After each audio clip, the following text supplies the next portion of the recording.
ইব্রাহিম আলাইহিস সালাম তার গুনাহগার উম্মতের জন্য দোয়া করতেছে, রব্বি ইন্নাহুন্না আযলালনা কাসীরাম মিনান নাস ফামান তাবিআনি ফাইন্নাহু মিন্নি ওয়া মান আসানি ফাইন্নাকা গফুরুর রহিম। ইব্রাহিম আলাইহিস সালাম বলতেছে, ও আমার রব, ইন্নাহুন্না আযলালনা কাসীরাম মিনান নাস, এই প্রতিমাগুলো, এই মূর্তিগুলা অধিকাংশ মানুষকে পথভ্রষ্ট করে ফেলছে। ফামান তাবিআনি ফাইন্নাহু মিন্নি, যে আমার অনুসরণ করেছে, আমার আনুগত্য করেছে, সে তো আমার দলভুক্ত, আমার উম্মত। তবে সবাই তো আমার আনুগত্য প্রকাশ করে নাই। ওয়ামান আসানি, আর যারা আমার নাফরমানি করেছে। ইব্রাহিম আলাইহিস সালাতু ওয়াস সালাম কেমন যেন আল্লাহ তাআলার কাছে বলে, আল্লাহ, এরা নাফরমানি করলেও তো এরা আমারই উম্মত, আপনি যদি চান তাদেরকেও তো ক্ষমা করে দিতে পারেন। কারণ কি? কারণ হলো ফাইন্নাকা গফুরুর রহিম, আপনি হলেন অতিশয় ক্ষমাশীল, দয়ালু। আপনি যদি চান আমার এই গুনাহগার উম্মত গুলাকেও আপনি মাফ করে দিতে পারেন। ইব্রাহিম আলাইহিস সালাম গুনাহগার উম্মতের জন্য আল্লাহ তাআলার কাছে ক্ষমা চাইতেছে। وقال عيسى عليه الصلاة والسلام إن تعذبهم فإنهم عبادك, তিনি গুনাহগার উম্মতের জন্য দোয়া করেন, আল্লাহ তাআলার কাছে বলেন, ইন তুআযিবহুম ফাইন্নাহুম ইবাদুক, হায় আল্লাহ, আপনি যদি তাদেরকে শাস্তি দেন তারা তো আপনারই বান্দা। ওয়া ইন তাগফির লাহুম, আর যদি আপনি তাদেরকে ক্ষমা করে দেন, আমার উম্মত আপনার বান্দা, আল্লাহ, আপনি যদি আপনার এই গুনাহগার বান্দা, আমার এই গুনাহগার উম্মতদের ক্ষমা করে দেন, কেউ আপনার কাছে জবাবদিহিতা চাইবে না, কারো কাছে আপনাকে জবাবদিহিতা দেওয়া লাগবে না। কেন? ওয়া ইন তাগফির লাহুম ফাইন্নাকা আনতাল আজিজুল হাকীম, আপনি হলেন মহাপরাক্রমশালী, মহাপ্রজ্ঞাময়। তাই আপনি যদি আপনার এই গুনাহগার বান্দাদের মাফ করে দেন, কারো কাছেই আপনার জবাবদিহিতা করা লাগবে না। আপনি আপনার বান্দা আমার এই উম্মতগুলারে মাফ করে দেন, এটা হলো মূল কথা। দুই নবী উম্মতের জন্য, উম্মতের মাগফিরাতের জন্য দোয়া করেছে। রাসূল আকরাম সাল্লাল্লাহু আলাইহি ওয়াসাল্লাম এই দুই নবীর দোয়া তিলাওয়াত করবার পর নিজের অন্তরের মধ্যে তার উম্মতের জন্য মুহাব্বতের ঢেউ উঠে গেছে। এইবার নবীজি তার গুনাহগার উম্মতের জন্য দোয়া করবেন। তিনি কি করলেন? ফারাফা ইয়াদাই ওয়া ক্বালা আল্লাহুম্মা উম্মতি উম্মতি ওয়া বাকা, নবীজি হাত দুটো উঁচু করলেন, চোখ দিয়ে অঝর ঝরায় অশ্রু প্রবাহিত হইতেছে, আর মুখ দিয়ে শুধু বলতেছেন আল্লাহুম্মা উম্মতি উম্মতি, আয় আল্লাহ, আমার উম্মত, আমার উম্মত। আর কিছু নবীজি বলেন না। বলেন তো নবীজি যদিও এতটুকু বলতেছে, কিন্তু আসলে নবীজি কি বলতে চায় দুনিয়ার কেউ বুঝুক আর না বুঝুক, জানুক আর না জানুক, যিনি জানেন, যিনি বোঝেন, তিনি কে? আল্লাহ জানেন যে কি বলতে চায় আমার হাবিব। এরপরেও আল্লাহ সুবহানাহু ওয়া তাআলা তার হাবিবের জবানেই শুনতে চায় কি বলতে চায়। যেমন দেখেন মাদ্রাসার মধ্যে বৃহস্পতিবার বিকাল বেলায় যখন ছোট ছোট ছাত্ররা ওস্তাদের সামনে গিয়া আসরের পরে কান্না করে, গিয়া বসে থাকে, হুজুরের কাছে সামনে গিয়া কি করে? কান্না করে, কাঁদতেছে। এখন বলেন তো যে কান্না কেন করে? হুজুর বোঝে কি বোঝে না? ভাই সাউন্ডটা বাড়ানো গেলে একটু বাড়াইয়েন, তাহলে আমার একটু কষ্ট কম হবে আর কি। তাহলে দেখেন হুজুরের সামনে গিয়ে ছাত্র যখন কান্না করে, বলেন তো বৃহস্পতিবার আসরের পরে হুজুরের সামনে গিয়া ছোট ছাত্র যখন কান্না করে কিছুই বলা লাগবে না, কান্না করার কারণে হুজুর কি বুঝে বলেন? হ্যাঁ, কি বুঝে? সে ছুটি চায়, বাসায় যাবে। হুজুর বুঝে কিন্তু, এরপরেও বলে কান্দো কেন, কান্না করো কেন? ও কিছু বলে না, ওর কান্না আরো বাড়ে। হুজুর বলে এই যতক্ষণ না তুমি বলবা কি জন্য কান্না করো কাজ হবে না। এবার কান্না করতে করতে হুজুর আমি বাসায় যাব। এবার কি বলে হুজুর যাও, আমার ছুটি, আগামী দিন আবার সন্ধ্যার আগে চলে আসবে। এখন যখন ছুটির ঘোষণা পাইছে, কান্দা আছে নাকি?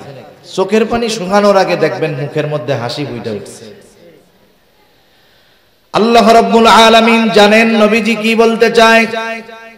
এরপরেও জিবরাইল আলাইহিস সালাতু ওয়াস সালামকে বলতেছে, জিবরাইল যাও, মুহাম্মদ কেন কান্না করে, কান্নার কারণ জিজ্ঞাসা করো। জিবরাইল আলাইহিস সালাতু ওয়াস সালাম হাজির, এসে বলে ইয়া রাসূলুল্লাহ, আপনার কান্নার কারণ কি? যদিও আল্লাহ তাআলা সব জানেন, এরপরেও তিনি জানতে চান। এইবার নবীজি উম্মতের ব্যাপারে সব কথা জিবরাইল আলাইহিস সালামের কাছে বললেন। উম্মতের ক্ষমার কথা, মাফের কথা। জিবরাইল আলাইহিস সালাম আল্লাহ তাআলার কাছে গিয়ে বললেন, আল্লাহ, আপনার হাবিবের কান্নার কারণ হইল এইটা। আল্লাহ তাআলা জিবরাইল আলাইহিস সালাতু ওয়াস সালামকে বললেন, যাও আমার হাবিব মুহাম্মদকে জানায় দাও, আমি অচিরেই তাকে তার উম্মতের ব্যাপারে সন্তুষ্ট করব, তাকে আমি তার উম্মতের ব্যাপারে অসন্তুষ্ট করব না। নবীজির কাছে আয়েশা জিবরাইল আলাইহিস সালাম এই খবর জানায় দিলেন। চিন্তার কোনো কারণ নাই ইয়া রাসূলুল্লাহ, আল্লাহ তাআলা আপনাকে আপনার উম্মতের ব্যাপারে সন্তুষ্ট করবে। এই জন্য নবীজি যখনই সুযোগ পাইতেন উম্মতের কল্যাণের কথা চিন্তা করতেন। নবীজি যখনই সুযোগ পাইতেন আল্লাহ তাআলার কাছে তার গুনাহগার উম্মতের ক্ষমার কথা বলতে। মুহাব্বতের কারণে, ভালোবাসার কারণে। রাসূল আকরাম সাল্লাল্লাহু আলাইহি ওয়াসাল্লাম ছিলেন উম্মতের ব্যাপারে সর্বোচ্চ কল্যাণকামী। এই জন্য কোন জিনিস উম্মতের জন্য কল্যাণকর, কোন সময় কল্যাণকর, কোন জায়গায় কল্যাণকর, নবীজি এই বিষয়গুলো খেয়াল রাখতেন। হাদিসের মধ্যে আসছে নবীজি সাল্লাল্লাহু আলাইহি ওয়াসাল্লাম বলেন, আল্লাহ তাআলা প্রত্যেকটা নবীকে এক একটা স্পেশাল দোয়া করার সুযোগ দিয়েছে এবং ওই দোয়াটা কবুল করার প্রতিশ্রুতি আল্লাহ তাআলা দিয়েছেন।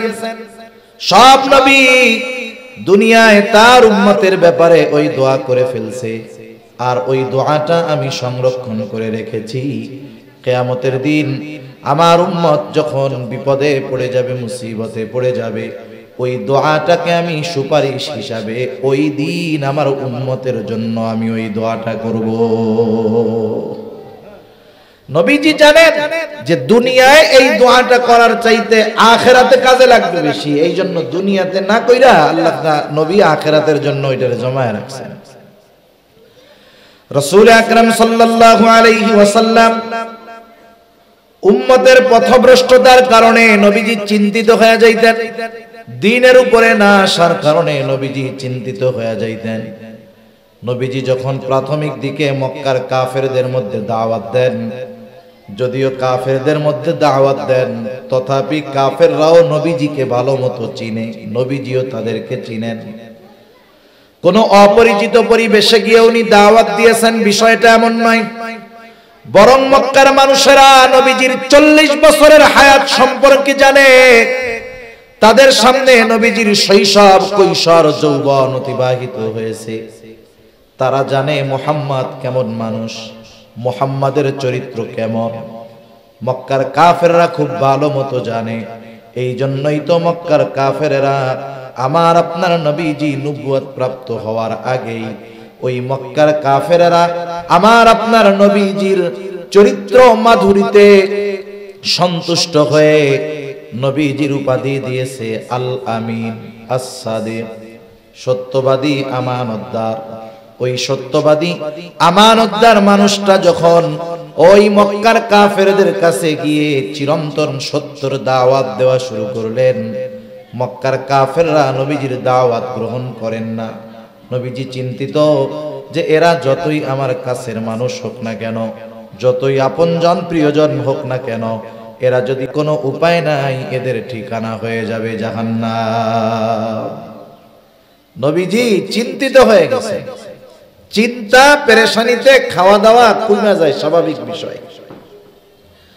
রাসূল আকরাম সাল্লাল্লাহু আলাইহি ওয়াসাল্লাম চিন্তায় খাওয়া দাওয়া কমায় দিয়েছেন, অসুস্থ হয়ে গেছেন। অসুস্থতার মাত্রা এতটা বেশি, আল্লাহ তাআলা ওহী নাযিল করে বলেন, লাআল্লাকা বাখিউন নাফসাকা আল্লা ইয়াকুনু মুমিনিন। আল্লাহ রাব্বুল আলামিন বলেন, তারা ঈমান না আনার কারণে আপনি হয়তো নিজেকে নিজে নিঃশেষ করে দিবেন, আপনি নিজেকে মৃত্যু মুখে ঠেলে দিচ্ছেন তারা ঈমান না আনার কারণে। এতটুকুর দ্বারা এটা বোঝা যায় তার উম্মত যখন দ্বীনের কথা মানে না, ঈমানের পথে আসে না, নবীজি মুহাব্বতের কারণে কতটা চিন্তিত পেরেশান, যে নিজেই অসুস্থ হয়ে গেছেন আর নবীজির অসুস্থতার কথা আল্লাহ তাআলা জানায়া দিতেছে। সন্তান অবাধ্য হইলে মা বাবা চিন্তায় অসুস্থ হয়ে যায় না? কতজন বলে যে দেখ ওই লোকটা সুস্থ ছিল, কিন্তু ওর ওই পোলার চিন্তায় টেনশনে ও পুরা বিছানা ধরা হয়ে গেছে, অসুস্থ হয়ে গেছে। কেন? মুহাব্বত তো সন্তানের প্রতি আছে, এই কারণে সন্তানের চিন্তায় মা বাবা অসুস্থ হয়ে যায়, আর উম্মতের চিন্তায় নবীজি সাল্লাল্লাহু আলাইহি ওয়াসাল্লাম অসুস্থ হয়ে গেছে। রাসূল আকরাম সাল্লাল্লাহু আলাইহি ওয়াসাল্লাম বলেন, তোমাদের মধ্যে আর আমার মধ্যে উপমা হলো ওই ব্যক্তির ন্যায় যে আগুন প্রজ্বলিত করলো, আগুন জ্বালাইলো, আগুন জ্বালানোর পরে চতুর্দিক দিয়ে পোকা মাকড় এসে হাজির। চতুর্দিক দিয়ে পোকা মাকড় লাফায়া লাফায়া আগুনের মধ্যে পড়ে আর মরে। লোকটা যতই সরায় দেওয়ার চেষ্টা করে পোকগুলা সরে না, বরং প্রতিযোগিতা দিয়ে আগুনের মধ্যে আইসা পড়ে, পুড়ে আর মরে। নবীজি বলেন, আমিও তোমাদের কোমর ধরে ধরে জাহান্নাম থেকে টেনে আনি, জাহান্নামের দিক থেকে টেনে আনি, কিন্তু তোমরা আমার হাত থেকে ছুটে পুনরায় জাহান্নামের দিকে ধাবিত হয়ে যাও। শুধু তাই না, রাসূলুল্লাহ সাল্লাল্লাহু আলাইহি ওয়াসাল্লামের উম্মতের প্রতি কত দরদ। উম্মতের দ্বারা আঘাত প্রাপ্ত হওয়ার পরেও নবীজি উম্মতের জন্য বদদোয়া করেন নাই। রাসূল আকরাম সাল্লাল্লাহু আলাইহি ওয়াসাল্লাম যখন মক্কা থেকে তিনি তায়েফে চলে গেলেন, মক্কার মানুষ নবীজির কথা মানে না, দ্বীনের দাওয়াত দেওয়ার জন্য চলে গেলেন তায়েফে। রাসূলুল্লাহ সাল্লাল্লাহু আলাইহি ওয়াসাল্লাম তায়েফে যাবার পর তায়েফের মানুষ দলে দলে নবীজিকে পাগল বলে বলে পাথর নিক্ষেপ করলো। নবীজির গায়ে যেই পাথর নিক্ষেপ করা হয়েছিল, পাথরগুলো ছোট না, বরং পাথরগুলো ছিল বড় বড় পাথর, সাথে সাথে পাথরগুলো ছিল ধারালো পাথর, যার কারণে পাথরের আঘাত নবীজির গায়ে লাগতো আর নবীজির গা ক্ষত বিক্ষত হয়ে যাইত।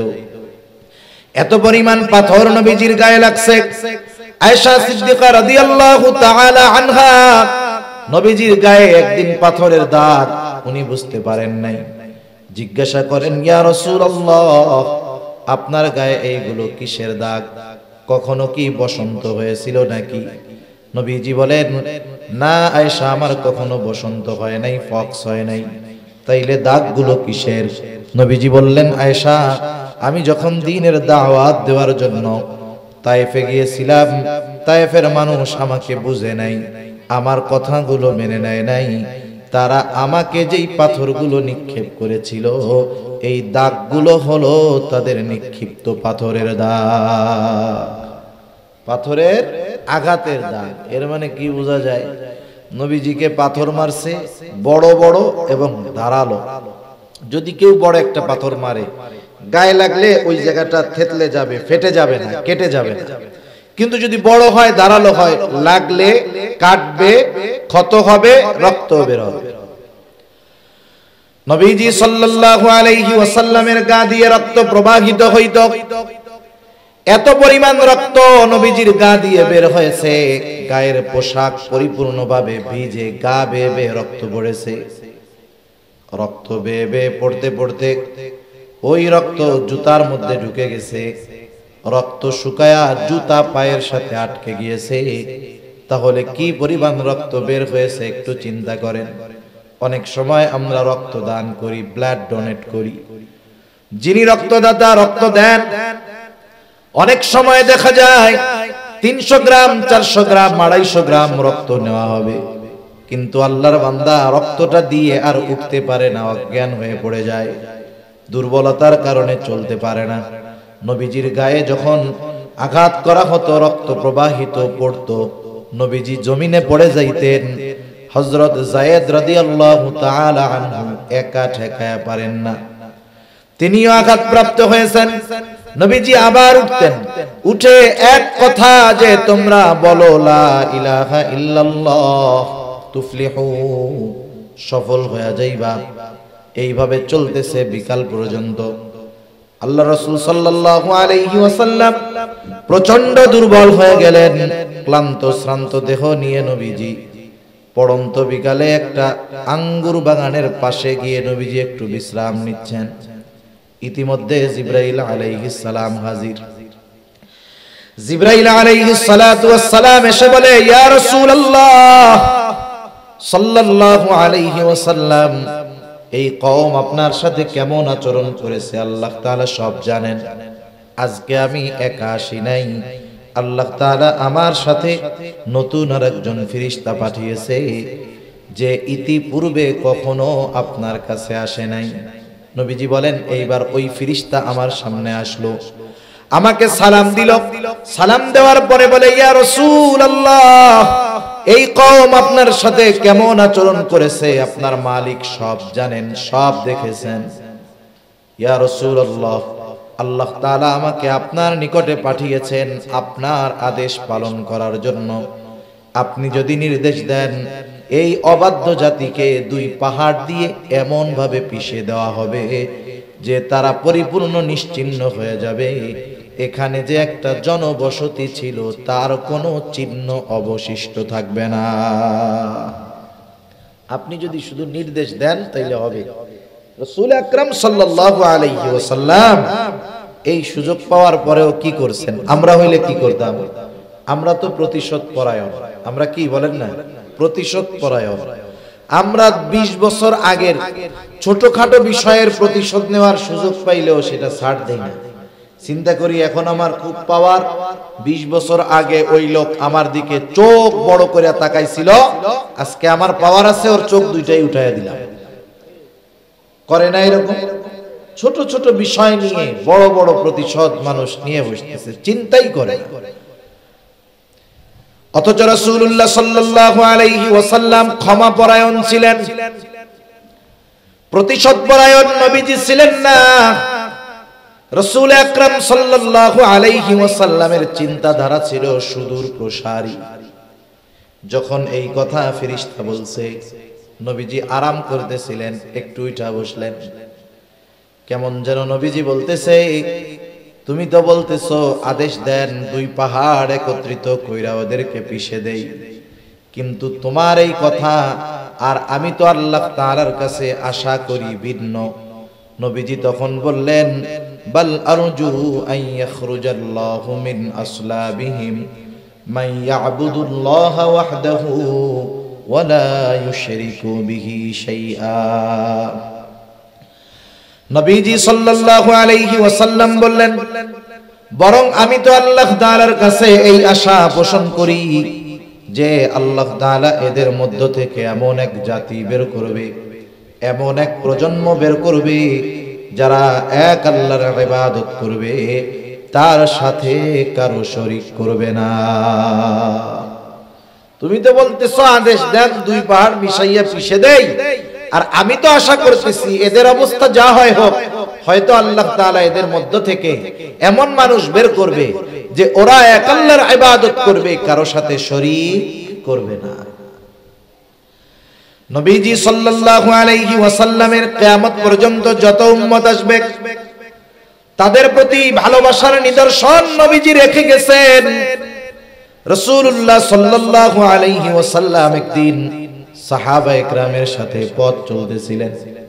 হঠাৎ করে নবীজি বলেন, আমার ভাইদেরকে দেখতে মন চায়। সাহাবায়ে কেরাম বলে, ইয়া রাসূলুল্লাহ, আমরা কি আপনার ভাই নই? নবীজি বললেন, তোমরা আমার সাহাবী, তাহলে আপনার ভাই কারা? নবীজি বললেন, আমার ভাই হলো তারা যারা আমার পরে আমাকে না দেখে আমার উপরে ঈমান আনবে, তারা হলো আমার ভাই। এর দ্বারা নবীজি কিয়ামত পর্যন্ত যত মুমিন আসবে সব উম্মতের প্রতি দরদ, মোহাব্বত, ভালোবাসার চিহ্ন নবীজি রেখে গেছেন। সুবহানাল্লাহ। নবীজির প্রতি উম্মতের প্রতি নবীজির দরদ কত বেশি বলতে গেলে আরো অনেক লম্বা সময় চলে যাবে। দেখেন, এই দরদ, এই মায়া, এই ভালোবাসা, এটা যে শুধু দুনিয়ায় তা না, পরকালেও নবীজি আমাদের সবচেয়ে বেশি ভালোবাসবে। সুবহানাল্লাহ। কিয়ামতের দিন, যেই দিন দুনিয়ার কোন আপনজন প্রিয়জন আমার আপনার পরিচয়কে স্বীকার করতে চাইবে না, কিয়ামতের দিন ওই মুসিবতের সময় নিজের মা তার সন্তানকে চিনবে না, বাবা তার সন্তানকে চিনবে না, স্বামী স্ত্রীকে, স্ত্রী স্বামীকে চিনবে না। আল্লাহ তাআলা কোরআনুল কারীমের মধ্যে সেই অবস্থার কথা বর্ণনা করে বলেন, ইয়াউমা ইয়াফিরুল মারউ মিন আখিহি ওয়া উম্মিহি ওয়া আবিহি ওয়া সাহিবাতিহি ওয়া বানিহি। আল্লাহ তাআলা বলেন, কিয়ামতের দিন ভাই ভাইয়ের থেকে পলায়ন করবে, ওয়া উম্মিহি ওয়া আবিহি, পিতামাতা থেকে পলায়ন করবে, ওয়া সাহিবাতিহি ওয়া বানিহি, স্ত্রী সন্তানদের থেকে পলায়ন করবে। কেউ কারো সামনে যাইতে চাবে না, কেউ কারো সাথে দেখা হোক এটাও চাইবে না। বরং মানুষ তো এমনও কথা কিয়ামতের দিন আল্লাহ তাআলার কাছে বলবে, আল্লাহ, আপনি দুনিয়ার সব মানুষকে জাহান্নামে দিয়ে হলেও আমাকে আপনি মাফ করে জান্নাত দিয়ে দেন। ওই দিন মা সন্তানকে চিনবে না, অথচ দুনিয়ায় মা সন্তানকে বেশি ভালোবাসে কি বাসে না? কথা বলেন না কেন? বাসে নাকি আপনাদের মা ভালোবাসে না আপনাদের? ওই দিন মা দুনিয়ায় যত ভালোবাসুক, মা সন্তানের পরিচয়কে অস্বীকার করবে। কিন্তু রাসূলুল্লাহ সাল্লাল্লাহু আলাইহি ওয়াসাল্লাম ওই মুসিবতের দিন উম্মতকে বলবেন না। নবীজি ওই দিন নিজের চিন্তায় চিন্তিত থাকবেন না, নবীজি তার উম্মতের চিন্তায় বিভোর থাকবেন। হাদিসের মধ্যে আসছে, নবীজি একবার দৌড়ে চলে যাবেন ফুলসিরাতের কাছে। না জানি তার কোন উম্মত ফুলসিরাত পাড়ি দিতে গিয়ে ব্যর্থ হয়ে যায়। আবার দৌড়ে চলে যাবেন নবীজি হাউজে কাউসারের কাছে। না জানি কোন উম্মত পানি পান থেকে মাহরুম হয়ে যায়। আবার দৌড়ে চলে যাবেন মিজানের কাছে। না জানি তার কোন উম্মত ওজনের সময় ধরা পড়ে যায়। আবার দৌড়ে চলে যাবেন জাহান্নামের কাছে। না জানি তার কোন উম্মতকে জাহান্নামে দিয়ে দেওয়া হয়। আবার যখন উম্মতের জন্য কোন সুপারিশের দরকার হবে, নবীজি আল্লাহর কুদরতি কদমে সিজদায় পড়ে যাবে। এভাবে চলতে থাকবে। সব নবী জান্নাত অভিমুখে রওনা হয়ে যাবে। জান্নাতের দোরগোড়ায় পৌঁছায়া যাবে, দেখবে জান্নাতের দরজা বন্ধ, খোলা হয় না। জিজ্ঞাসা করা হবে, কি ব্যাপার, জান্নাতের দরজা খোলো না কেন? জান্নাতের পাহারাদারেরা জবাব দিবে, যিনি আসলে জান্নাতের দরজা খোলা হবে তিনি এখনো আসেন নাই। তিনি কে? তিনি কোথায় আছেন? জবাবে বলা হবে, তিনি হলেন মুহাম্মাদুর রাসূলুল্লাহ সাল্লাল্লাহু আলাইহি ওয়াসাল্লাম। তিনি না আসা পর্যন্ত জান্নাতের দরজা খোলা হবে না। কোথায় তিনি? তিনি এখনো হাসরের ময়দানে উম্মতের চিন্তায় বিভোর। যতক্ষণ না আল্লাহ তাআলার কাছ থেকে তার ওই উম্মত যার যাররা পরিমাণ ঈমান ছিল তার ব্যাপারেও যতক্ষণ না আল্লাহ তাআলার কাছ থেকে জান্নাতের নিশ্চয়তা নবীজি পাবেন, ততক্ষণ পর্যন্ত নবী নিজে জান্নাতে প্রবেশ করবে না। আমরা ওই নবীর উম্মত যেই নবীর আমাদের প্রতি এত ভালোবাসা। এ ভালোবাসার গভীরতা কত বেশি! যে উম্মতের প্রতি নবীজির ভালোবাসার স্বয়ং সাক্ষ্য দিয়েছেন আল্লাহ। কে দিয়েছেন বলেন? অনেক সময় সাক্ষীকে এর উপরে কথাটাকে গ্রহণ করা হয়। মনে করেন একজন একটা কথা বলতেছে, ভাই এই কাজটা আমি করেছি, এখন বলে না তুমি যে করছো তোমার সাক্ষীকে, অথবা করো নাই তোমার সাক্ষীকে। আপনি যদি রাস্তার থেকে একজনকে দৈরাই না বলেন যে এই লোক আমার পক্ষে সাক্ষী, বলবে ধর বেড়া, রাস্তায় ভবঘুরের মতো ঘুরে বেড়ায়, ওর সাক্ষীর কোনো দাম আছে? ওর সাক্ষর কোনো দাম আছে? সারা ওরে যদি আরো সাক্ষী হিসাবে উপস্থাপন করো, তোমার কথা যাও বিশ্বাস করতো তাও আর কেউ বিশ্বাস করবে না। কিন্তু আপনি যদি আপনাদের এলাকার সম্মানিত একজন মুত্তাকি পরহেজগার ব্যক্তির সাক্ষী হিসাবে দাঁড় করান, উনি যদি বলে হ্যাঁ ওই কাজটা উনি করেছে অথবা করে নাই, বলেন তো তার কথা গ্রহণ করা হবে কিনা? এ সাক্ষীর সাক্ষ্য বিশ্বাস করা হবে। আমাদের যে নবীজি ভালোবাসেন, সর্বোচ্চ ভালোবাসা, এ ভালোবাসার সাক্ষী দিয়েছেন কে? একটু জোরে বলেন। আল্লাহর নাম বলতে কষ্ট হয় নাকি? আমার মাইকে কথা বলতে জান বের হয়ে যাইতেছে, আমি বুঝতেছি কি হইতেছে আমার, এই জন্য আপনারা একটু জোরে বললেন, মাইকওয়ালা কষ্ট দিয়া দিল আমার। তাহলে আমাদের কে নবীজি যে ভালোবাসেন এই সাক্ষী দিয়েছেন কে? আল্লাহ তাআলা দিয়েছেন। আল্লাহ রাব্বুল আলামিন বলেন, লাকাদ জাআকুম রাসূলুম মিন আনফুসিকুম আজিজুন আলাইহি মা আনিতুম হারিসুন আলাইকুম বিল মুমিনিনা রাউফুর রহিম। আল্লাহ তাআলা বলেন, লাকাদ জাআকুম রাসূলুম মিন আনফুসিকুম, তোমাদের জন্য তোমাদের মধ্য থেকে এমন একজন রাসূলের আগমন ঘটেছে, যেই রাসূল আজিজুন আলাইহি মা আনিতুম, তোমাদের জন্য যেটা কষ্টের সেটা তার জন্য কষ্টের। তার মানে উম্মত যেটাতে কষ্ট পায় নবীজিও সেটাতে কষ্ট পায়। সুবহানাল্লাহ। একটু চিন্তা করে দেখেন, উম্মতের জন্য যেটা কষ্টের নবীজিও সেটাতে কষ্ট পায়। উম্মত যদি জাহান্নামে যায় উম্মতের জন্য কষ্টের, উম্মত জাহান্নামে গেলে এটা নবীজির জন্য কষ্ট পাওয়ার বিষয়। এই জন্য নবীজি হলেন আজিজ। আল্লাহ তাআলা বলতেছেন তোমাদের জন্য যেটা কষ্টের সেটা তার জন্য কষ্টের। দুই নাম্বার, আল্লাহ তাআলা বলেন ওই রাসূল তোমাদের জন্য হলেন হারিস। নবীজি হলেন তোমাদের জন্য কল্যাণকামী, সমব্যথী কল্যাণকামী। মনে করেন আপনি একজনের কাছে আপনার কষ্টের কথা বলতেছেন, খুব হৃদয় বিদারক কথাগুলো আপনি বলতেছেন কথা, আর উনি ওইদিকে আর একজনের সাথে হো হো করতেছে, হাসাহাসি করতেছে। আপনি কি বুঝবেন যে সে আমার কথাগুলো গুরুত্ব সহকারে শুনতেছে না, বরং সে যদি কান লাগায় আপনার কথা শুনে আর মাঝে মধ্যে বলে আহারে এটা তো খুব কষ্টের, আপনি খুব কষ্টে আছেন, বলেন তো ওই ব্যক্তির কাছে কথাগুলো বলার পরে আপনার কথাটা বা দিলটা, অন্তরটা একটু হালকা হবে কি হবে না? নবীজির কাছে যখন কেউ কোনো কষ্টের কথা বলতো সাহাবায়ে কেরাম, নবীজির ভাবটা এমন হইতো যে ওই লোক ওই কারণে যে কষ্ট পাইতেছে নবীজিও সেই কষ্টটা পরিপূর্ণভাবে অনুভব করতেছে। এজন্য সাহাবায়ে কেরামের সাথে নবীজির এত সম্পর্ক, গভীরতা কেন? যে সাহাবায়ে কেরামের সাথে নবীজি এই ধরনের আচরণ, উপমা আমাদের জন্য রেখে গেছেন। একজন আপনা থেকে আপনা লোক, একবারে গ্রাম্য মূর্খ লোক, অশিক্ষিত লোক, দরিদ্র লোক, এও নবীজির কাছে যখন আয়েশা বলতো কিছু কথা, এটা যদি তার কষ্টের কথা হতো নবীজি এমন ভাবে শুনতেন ওই লোক মনে করতো আহারে আমার এই কষ্টটা নবীজিও পাইতেছে। সুবহানাল্লাহ। আবার যখন কেউ কোনো আনন্দের কথা আয়েশা বলতো নবীজি এমন ভাবে উৎফুল্লতা দেখাতেন যে ওই লোকের আনন্দে নবীজিও কেমন যেন আনন্দিত হয়ে গেছে। সুবহানাল্লাহ।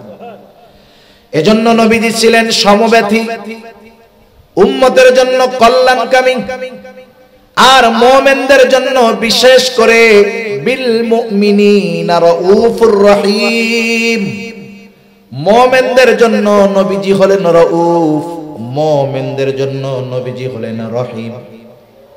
রাউফুর রহিম আল্লাহ তাআলার গুণবাচক নামগুলোর মধ্যে থেকে অন্যতম দুইটা গুণবাচক নাম। দুনিয়ার কোন মাখলুক রউফ হতে পারে না, দুনিয়ার কোন মাখলুক রহিম হতে পারে না, কিন্তু আল্লাহ তাআলা আমার আপনার প্রতি, উম্মতের প্রতি নবীজির কত দরদ, এই দরদের বিষয়টা বোঝাতে গিয়ে আল্লাহ তাআলা নিজের শানে যেই শব্দ, ওই শব্দটা আল্লাহ তাআলা তার হাবিবের শানে ব্যবহার করেছে। আল্লাহ তাআলা বলতেছে, শোনো, এমন রাসূল, যেই রাসূল মুমিনদের জন্য রউফ, অতি সদয়, পরম দয়ালু, মুমিনদের জন্য। এ কথার দ্বারা কি বোঝা যায়? মুমিন যে তার উম্মতকে কত মোহাব্বত করেন, ভালোবাসেন, এই ভালোবাসা দুনিয়ার কোনো ক্যালকুলেটর দিয়ে হিসাব করা যাবে না। এই ভালোবাসা কত গভীর, কত বেশি, এই ভালোবাসার স্বয়ং সাক্ষী দিলেন কে? এর দ্বারা একথা সুস্পষ্ট যে নবীজি আমাদেরকে কল্পনাতীত ভালোবাসেন। এখন স্বাভাবিক মানুষের যুক্তি কি বলে? যে আমাকে ভালোবাসবে তার প্রতি ভালোবাসা থাকার দরকার আছে না নাই? উনি আমাদেরকে ভালোবাসেন, এটা তো বড় এক নিয়ামত, শুকরিয়া আদায় করার দরকার। মাল্লাম ইয়াশকুরিন নাস ফালাম ইয়াশকুরিল্লাহ। যে মানুষের কৃতজ্ঞতা প্রকাশ করে না, সে আল্লাহরও কৃতজ্ঞতা প্রকাশ করে না। এখন আমাদের কাজ কি? নবীজিকে ভালোবাসা, ঠিক না বলেন? নবীজি মা বাবার চাইতে বেশি ভালোবাসে না কম ভালোবাসে? তাইলে নবীজিকে আমাদের কি মা বাবার চাইতে বেশি ভালোবাসতে হবে না কম ভালোবাসতে হবে? বলেন তো, আমরা আমাদের নিয়ে যত চিন্তিত, তার চাইতে নবীজি বেশি চিন্তিত না কম চিন্তিত? এটা মনে রাখেন। আমরা আমাদের ব্যাপারে যত চিন্তিত, আমরা নিজের ব্যাপারে যত চিন্তিত, তার চাইতে নবীজি আমাদের ব্যাপারে বেশি চিন্তিত। সুবহানাল্লাহ। এখন সেই নবীর প্রতি আমাদের জীবনের চাইতে বেশি ভালোবাসা থাকার দরকার আছে না নাই? আরে মা বাবার প্রতি ভালোবাসা আপ ডাউন হওয়ার সুযোগ আছে। মা বাবার প্রতি ভালোবাসা বাড়বে, কিন্তু মা বাবা যদি আল্লাহর নাফরমানি করে ভালোবাসা কমবে। যদি প্রয়োজনে বাবার বিরুদ্ধে অস্ত্র ধারণ করতে হয় দ্বীনের কারণে, অস্ত্র ধারণ করতে হবে। সাহাবায়ে কেরাম দেখায় গেছে, ঠিক কিনা বলেন? উপমা উদাহরণ আছে, বুড়ি বুড়ি ঘটনা আছে, বলার সুযোগ নাই। মোট কথা হলো, কিন্তু নবীর প্রতি ভালোবাসা ডাউন হওয়ার কোনো সুযোগ নাই। এটা শুধু কি হতে হবে? আপ হতে হবে, মাইনাস হওয়ার কোনো সুযোগ নাই। ওয়ে নাই, একটাই পথ, নবীজিকে ভালোবাসতেই হবে। কারণ নবীজির ভালোবাসার সম্পৃক্ততা ঈমানের সাথে। কিসের সাথে বলেন? ঈমানের সাথে। ভালোবাসার সাথে ঈমানের সংযোগ, এজন্য এই ভালোবাসা কমানোর সুযোগ নাই। এ কথা নবীজিও বলেন, লা ইউমিনু আহাদুকুম হাত্তা আকুনা আহাব্বা ইলাইহি মিন ওয়ালিদিহি ওয়া ওয়ালাদিহি ওয়ান নাসি আজমাইন। নবীজি বলেন, তোমাদের মধ্যে কেউ ততক্ষণ পর্যন্ত মুমিন হতে পারবে না যতক্ষণ না সে তার সন্তান সন্ততি পিতা মাতা, এক কথা সকলের চাইতে আমি নবীকে বেশি ভালো না বাসবে। তাহলে মুমিন যদি হতে হয়, এক কথায় সকলের চাইতে, নিজের জীবনের চাইতেও নবীজিকে বেশি ভালোবাসতে হবে। এখন নবীজিকে তো আমরা সামনে পাই নাই, সাহাবায়ে কেরাম নবীজিকে সামনে পেয়েছেন বিদায় ভালোবাসার উপমা রেখে গিয়েছেন। আবু বকর সিদ্দিক নবীজির কথায়, নবীজির ভালোবাসায় নিজের ঘরের সব সম্পদ আইনা নবীজির কাছে পেশ করেছেন। হযরত তালহা উহুদের ময়দানে নবীজি যখন গর্তের মধ্যে পড়ে গিয়েছে, নবীজি মাথা উঠায়, উপর দিয়ে তীর যায়, বর্ষা যায়। হযরত তালহা নিজের বুকটাকে নবীজির জন্য ঢাল বানায় দিয়েছে। কিন্তু আমরা তো নবীজিকে সামনে পাই নাই, তাহলে নবীজিকে সর্বোচ্চ ভালোবাসার উপমা আমরা কেমনে দেখাবো? এ বিষয়টাও নবীজি আমাদের জানায় গিয়েছে। নবীজিকে ভালোবাসার পদ্ধতি নবীজি বলে দিয়েছেন। সেই জন্য আমরা নিজেরা যদি পদ্ধতি বানাই, ওই পদ্ধতি গ্রহণযোগ্য হবে না। নবীজিকে ভালোবাসার পদ্ধতি নবীজি জানায় দিয়া বলেন, মান আহাব্বা সুন্নতি ফাকাদ আহাব্বানি ওয়া মান আহাব্বানি কানা মাই ফিল জান্নাহ। নবীজি বলেন, যে আমার সুন্নাতকে ভালোবাসলো সে আমি নবীকে ভালোবাসলো, আমি নবীকে যে ভালোবাসলো সে আমি নবীর সাথে জান্নাতে অবস্থান করবে। আমরা নবীর সাথে জান্নাতে থাকতে চাই না?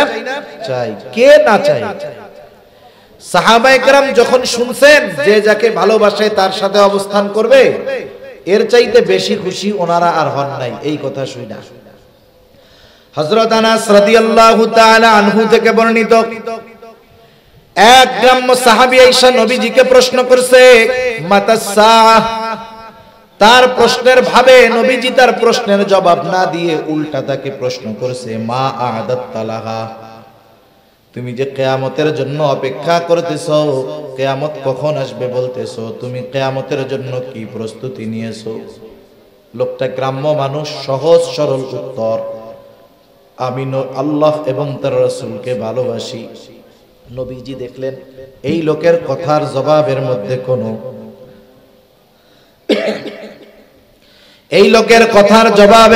কোনো কৃত্রিমতা নাই, কোনো লৌকিকতা নাই।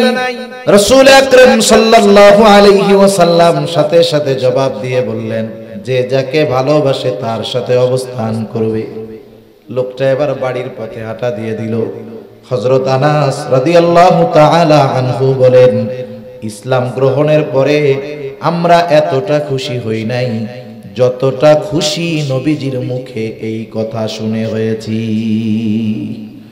তিনি বলেন, আমি আল্লাহ এবং তার রাসূলকে ভালোবাসি, আমি আবু বকর ওমর রাদিয়াল্লাহু তাআলা আনহুমাকে ভালোবাসি, যদিও তাদের মতো আমল করতে পারি নাই, তবে আমি এই ব্যাপারে আশা করি জান্নাতে আমি রাসূলুল্লাহ সাল্লাল্লাহু আলাইহি ওয়াসাল্লাম, আবু বকর এবং ওমর রাদিয়াল্লাহু তাআলা আনহুমার সঙ্গী হতে পারবো। ভালোবাসার কারণে। কিসের কারণে? ভালোবাসার কারণে। এখন নবীর সাথে যে জান্নাতে গিয়ে থাকতে হবে, থাকতে হলে তো জান্নাতে যাওয়া লাগবে নাকি?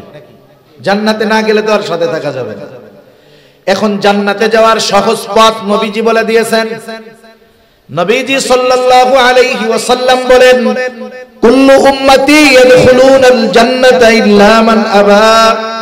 কিলা মান আবা ইয়া রাসূলুল্লাহ। নবীজি বলেন, আমার সব উম্মত জান্নাতে প্রবেশ করবে, আবা উম্মত ছাড়া। প্রশ্ন করা হলো, আবা উম্মত কারা? নবীজি বললেন, মান আতাআনি দাখালাল জান্নাহ ওয়া মান আসানি ফাকাদ আবা। যে আমার আনুগত্য করবে সে জান্নাতে প্রবেশ করবে, আর যে আমার আনুগত্য করবে না সে আবা উম্মত, সে জাহান্নামে যাবে। এখন যদি দুই হাদিস থেকে আমরা কথা বের করি, কথা আসে রাসূলুল্লাহ সাল্লাল্লাহু আলাইহি ওয়াসাল্লামকে ভালোবাসে সে, নবীজির সাথে জান্নাতে থাকতে পারবে সে, যে নবীজির সুন্নাতকে মুহাব্বতের সাথে অনুসরণ করে, তাহলে সে নবীজির প্রকৃত ভালোবাসার দাবিদার এবং নবীজির সাথে জান্নাতে অবস্থান করার যোগ্যতা সে অর্জন করবে। তাহলে নবীজির সুন্নাতকে মুহাব্বতের সাথে অনুসরণ করা ছাড়া নবীজিকেও ভালোবাসা হয় না, নবীজির সাথে জান্নাতেও থাকা যাবে না। এটাই বাস্তবতা। অনেক সময় আমরা সুন্নাত ভালোবাসি, সুন্নাত ওয়ালাকেও ভালোবাসি, কিন্তু নিজে সুন্নাত ওয়ালা হইতে চাই না। বিষয়টা তো এরকম। আমাদের সুন্নাত এবং সুন্নাত ওয়ালাদেরকেও ভালোবাসতে হবে, নিজেও সুন্নাত ওয়ালা হইতে হবে। না হলে নবীজির প্রতি বাস্তব ভালোবাসার যেই উদাহরণ, এটা মুখ দিয়ে বললে হবে না, প্রমাণ দিতে হবে নিজে আমলের মাধ্যমে। ঠিক কিনা বলি? নবীজির সুন্নাত মানতে গিয়ে অনেকে অনেক কথা বলতে পারে। হুজুর মানুষ তো লম্বা জামা পাঞ্জাবি পরবে, এটা স্বাভাবিক বিষয়, কিন্তু আওয়াম মানুষ অনেক সময় যখন লম্বা জামা গায়ে দেয়, পাগড়ি পরিধান করে, টুপি পরে থাকে, কয় ওরে বাবা খেজুর হয়ে গেছে। খুসামেরা বলে না, মোল্লা হয়ে গেছে, আরে বাবা জঙ্গি হয়ে গেছে। এটা কেন বললো? নবীজির সুন্নাত মানার কারণে। অনেক সময় অনেকে দাড়ি রাখলে ওই ছেলেটারে এখন খোসামাইরা টিটকারি মইরা 15, 16, 18 বছরের বয়সের ছেলেটারে বলে তুমি তো চাচা হয়ে গেছে। কি বলে? চাচা হয়ে গেছে। এখন কোন ব্যক্তি যদি সুন্নাত অনুসরণ করার কারণে দুনিয়ার মানুষ তাকে তিরস্কার করে, এই দুনিয়ার মানুষের তিরস্কারের কথা চিন্তা করে সুন্নাত বাদ দেওয়া যাবে? সুন্নাত মানতে গিয়ে যদি দুনিয়ার মানুষের তিরস্কৃত হতে হয় দুনিয়ার মানুষের দ্বারা, আশা করা যায় এই তিরস্কারটা কিয়ামতের দিন তার পুরস্কার হয়ে দাঁড়াবে ইনশাআল্লাহ। ঠিক কিনা বলেন? সেজন্য আমরা সুন্নাতের উপরে চলবো। অনেকে চিন্তা করে এখন যুবক বুড়া হইলে দাড়ি রাখবো, অনেকে চিন্তা করে বিবাহ শাদী যায় নিয়ে যাওয়া হয়, জানাজা শেষ আবার লাশটাকে নিয়ে যাওয়া হয় কবরস্থানে। এইবার কবরের মধ্যে দুই আল্লাহর বান্দা নামেন, উপর থেকে লাশটাকে সুন্দরভাবে নিচে ধরায় দেওয়া হয়। এই যে যখন লাশকে কবরে রাখা হয় এই সময় একটা দোয়া পড়া হয়, বলেন তো সেই দোয়াটা কি? জানা আছে আপনাদের? জানা আছে? মাথা নাড়েন, মুখ দিয়ে কথা কইতে পারেন। জানা আছে নাই? কি দোয়া পড়ে বলেন তো? এই তো মাশাআল্লাহ সবাই জানেন। বিসমিল্লাহি ওয়া আলা মিল্লাতি রাসূলিল্লাহ। মারা গেলে, আমি মারা গেলে আমার ক্ষেত্রেও পড়া হবে, যেই মারা যাক পড়া হবে। যদি খালি নামটা মুসলমান থাকে তার ক্ষেত্রেই এই দোয়াটা পড়া হবে। আজীবন দোয়াটা আমরা পড়লাম, আমাদেরকেও পড়া কবরে রাখবে। কিন্তু এই দোয়ার একটা সারমর্ম আছে, এটা আমরা কখনো বুঝি না। এই দোয়ার মধ্যে কি বলি? মূলত শাব্দিক অর্থটা রাখেন, মূলত কথাটা কি বলি? বলি আল্লাহ আপনার নামে এমন এক ব্যক্তিকে এখন কবরস্থ করতেছি যে আপনার রাসূলের মিল্লাত তথা সুন্নাতের উপরে গোটা জীবন অতিবাহিত করেছে।